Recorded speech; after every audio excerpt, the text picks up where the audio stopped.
a red day in the crypto market. That's again a volatile day here. This time I would like to share something important for all the XRP holders. You guys need to know that with this drop, a ton of leveraged positions have been wiped out from the market. So being an investor in this asset class, where there is a ton of assets, you have 10,000 of assets here in this asset class, and when you are in the right asset, you also need to know the right stuff. So these points are really important. You can pause the video, read it, understand it, or go with me as I explain. So here you have a ton of information which you need to know. If you are maneuvering through this market, now you need to understand all of this.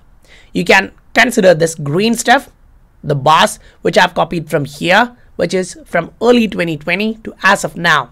And I've taken that and placed it to the second bottom which we put in the last market cycle. Why? Because this one, you created the first bottom, consolidated there, then capitulated to create the second bottom.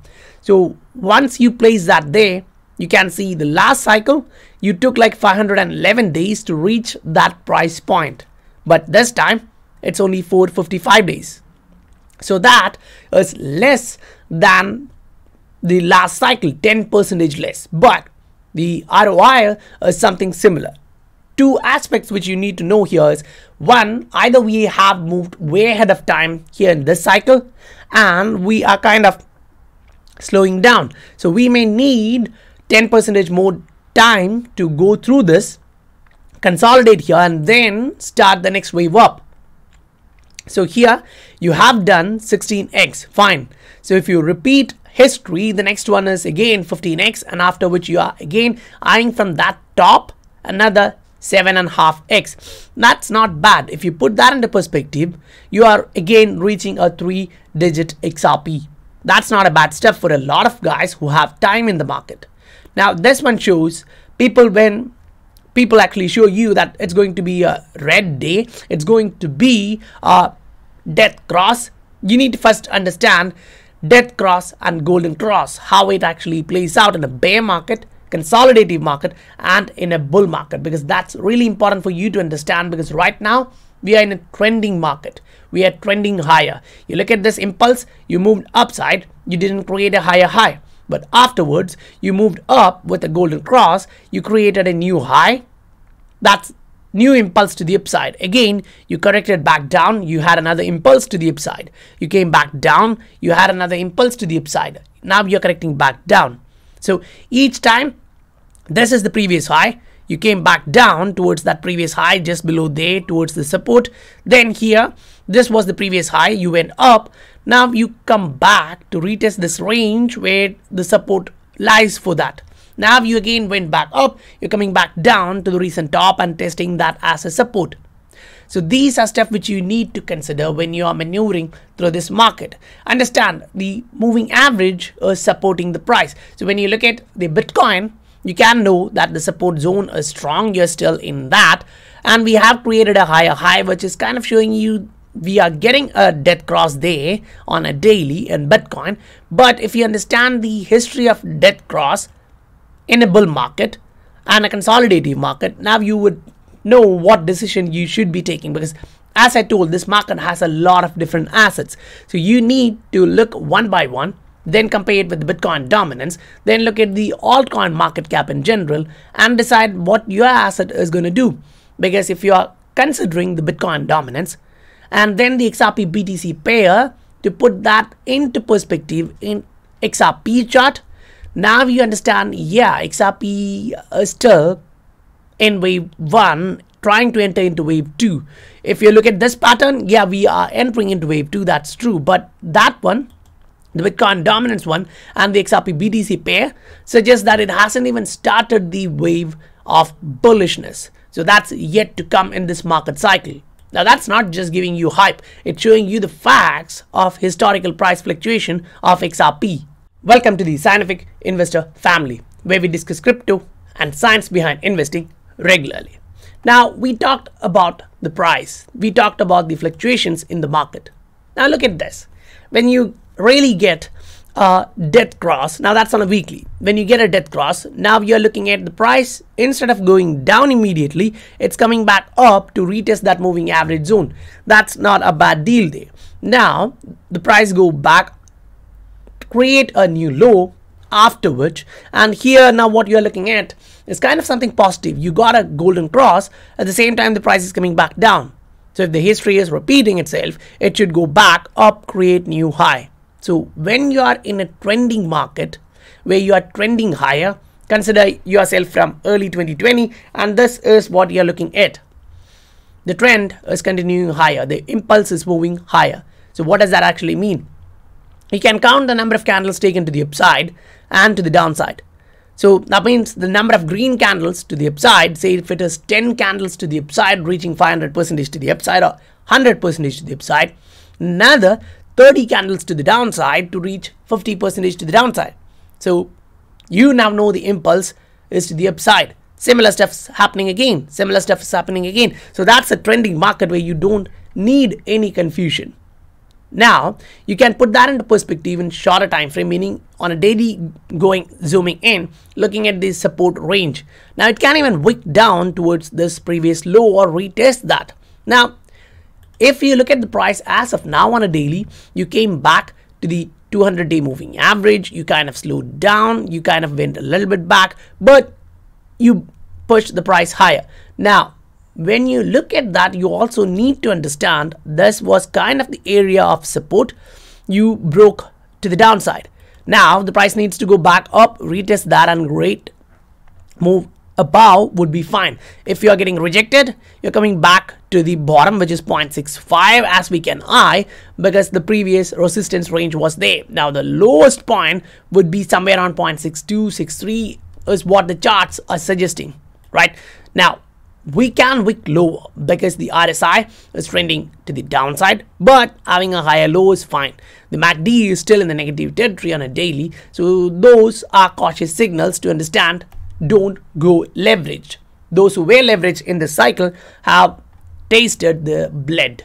Now red days are good days to buy. You know that, we know that. But understand, if you are entering into an asset, you need to know what that asset is doing on a regular time frame. You need to understand what that asset is going to do soon. It won't be like you only have XRP. If you have a lot of different assets in your portfolio, you can look at the Patreon. The link is given in the description below, where I post similar charts for a lot of different assets in a lot of different way, putting all these explanations. So now you understand it. Why is that important? Look at this. This is a comparison of golden cross and death cross in the market. Now when you look at this, you kind of clearly see, okay, it's fine, you're looking at this, but you got a golden cross first in a bear market and it was immediately invalidated. Now that's on a daily, it took like 5-10 days. Then the death cross came, but after that the price went up. So that is what is happening in the market all the time. Then you look at this, you got a golden cross, great, but the price stopped at that time and it came back down. Now look at here, the 50-day moving average was rounding to the opposite side, and then you already got the top there in that case. Now here in the next one, the 50-day moving average is rounding to the downside and you already got the bottom there.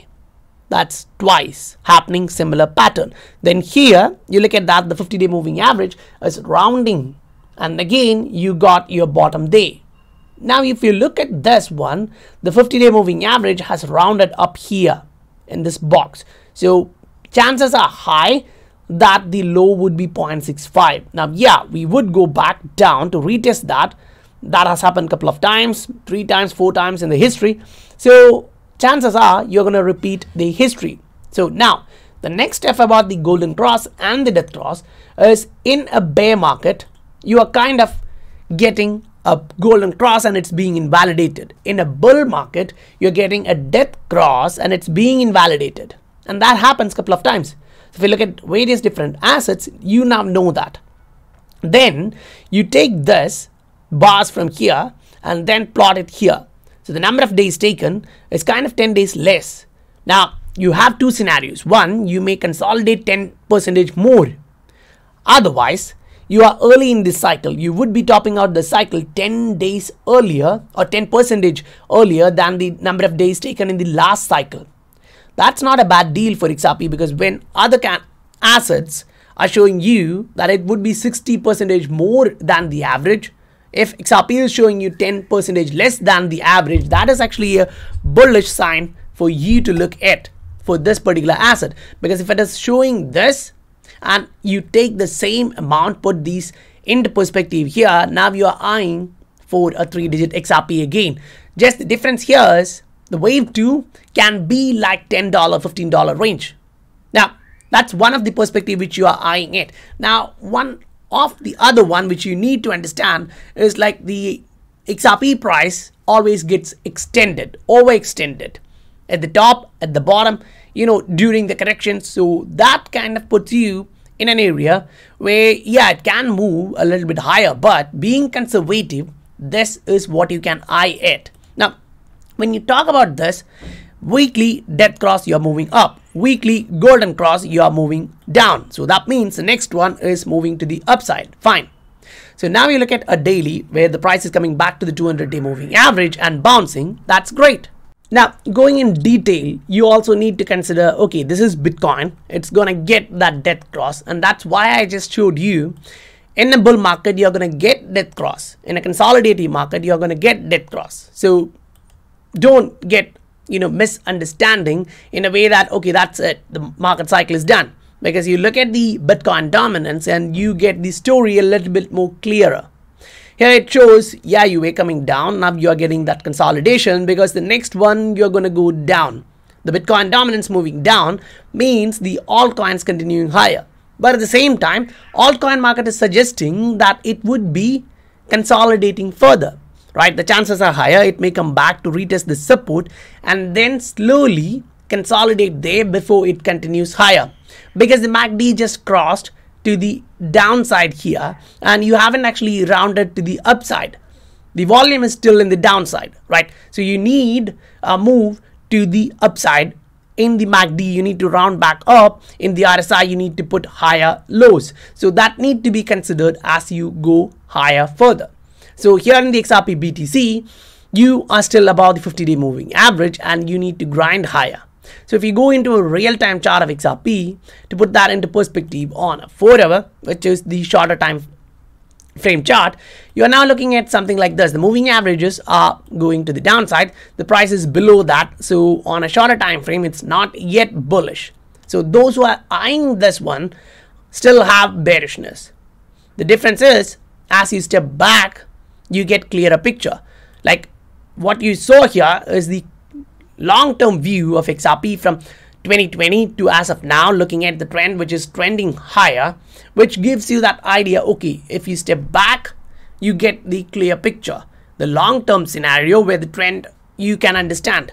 And then the bottom, it's fine. When you get the bottom, it's great. But even if you don't get the bottom, you are still able to find that one. It's not a bad deal. So for this one, it is so important once you understand that not all assets are going to be surviving. You can look at historical snapshots all the way from 2013 and again you will see limited number of assets surviving. And if you understand history, that's something which you can give. You look at all the coins here in top 10, top 20, top 50 and then understand how many of them are still there in the market. That's easy choice to understand in a bear market how that asset is going to do. If you're going to get wiped out, that's the risk you're going to take. If you're going to still stay fine because it has already done that couple of times, that means chances are higher that it would do better even in the next bear market. So if you are long on an asset, you need to understand the fundamentals. You need to understand how technically it's moving. If it's still doing this rounded bottom, moving to the upside, giving you this structure where it was a previous resistance and right now acting as a support, that's more than what you can actually ask for. And once you get that, what you need is time. If you can give time in the market rather than trying to time the market, you can make profit, because this market, a lot of people are making a lot of profits. If you want to make something similar, you can put your time to learn and educate yourselves to understand the trend, the support, resistance, and then plot something like this to understand what it takes in your cycle, in your portfolio. Now, even if XRP is going towards $10 from here, that's like 10-12x. That's not a bad deal. Then looking at the top of wave 3, that's huge deal. So if you are too early, taking too much units out of the market, now you don't get the average of $50 at least if you are moving out of the market way early. So always take decisions based on well-educated, informed, calculated guesses, because we don't know what the market is going to do, but we are trying to extrapolate it using historical price fluctuations. So if you feel like this is giving value to you, please hit that like and subscribe button. And if you want these kind of updates for a lot of different assets in your portfolio, you can look at the Patreon where I do the same. You can join it based on your requirement. So guys, that's all for today, and I'll meet you guys on the next video. Bye for now.